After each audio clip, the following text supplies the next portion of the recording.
Although she would have loved the drama of the event, she didn't want dumb old Janet marrying anyone as wonderful as Dylan. He was too everything. Knowing that her mother was going to kill her, and figuring it would be worth it, Molly slipped down the side aisle toward the rear of the church. She moved quietly, and as far as she could tell, no one noticed her departure. As she stepped into the foyer, she saw Dylan had already walked out into the afternoon. "Dylan!" she called as she hurried after him. When she reached the stairs leading down to the sidewalk, she skidded to a stop. His black motorcycle was parked at the curb. There were compartments on either side and a bundle tied onto the area behind his seat. Realization dawned, and with it, a piercing pain in her chest. "You're leaving!" It wasn't a question. He heard her and turned. "Hey, kid, what's up?" She clutched her poinsettias and stared at him.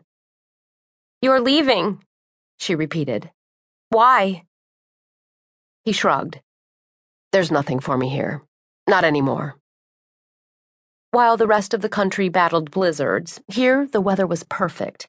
The kind of day Southern California was known for. Bright blue sky, balmy temperature, a soft breeze.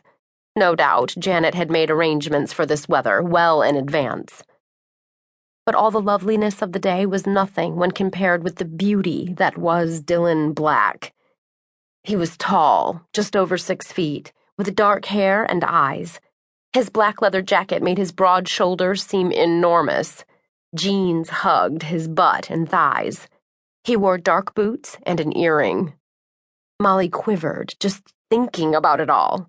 He was her reason for living. "You can't go," she said as she hurried down to stand next to him. "It's only 3 days till Christmas." He gave her an easy smile, the one that made her forget to breathe. Dylan had first entered her life 2 years earlier, when Janet had started dating him. For the most part, Molly hadn't paid much attention to her sister's boyfriends. They'd all been boring. But Dylan was different. Her diary was a testament to his virtues, as she saw them, anyway. The boys her own age had become insignificant by comparison. He actually noticed her and spoke to her. He teased her about being smart, seemed interested in her classes, and he treated her like a real person.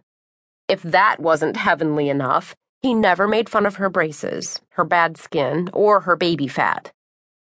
For the past 2 years, Molly had been praying Dylan would see what a tool Janet was and notice her instead. She'd gotten the first part of her wish. Janet and Dylan had broken up, but her sister had been the one to end the relationship. And Dylan hadn't turned to Molly for comfort. "It's time for me to move on," he said now as he shoved his hands into his jeans pockets. "It's the way of the world, kid. But I'm gonna miss you." "Really?" Her voice came out in a squeak. "Sure, we're buddies." He gave her a sad smile that didn't reach his beautiful eyes. Buddies? She bit back a sigh. Okay, she'd been hoping for more, but she could live with that. "Where are you going to go?" she asked. "You're not going to be alone for Christmas, are you? I don't think I could stand that." He shrugged. "Away from here. I thought I might try racing." He jerked his head toward his bike. "I'm pretty good on that thing." "You're the best." She pressed her bouquet to her chest. If only she could ask him to take her with him.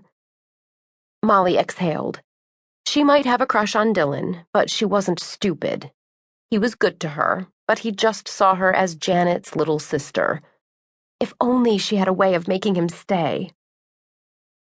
"You can't go," she said, remembering something important. "You promised me an adventure, with you. Remember? When I grow up?" This time the smile did reach his eyes. He stretched out his hand and touched her cheek. "Yeah, I remember. We're going away on my bike." "Right. Well, I'm going to be grown up soon. If you're gone, how can I find you so we can take that trip? You wouldn't go back on your word, would you?" "Come here," he said gruffly and held out his arms. In his worn leather jacket and scuffed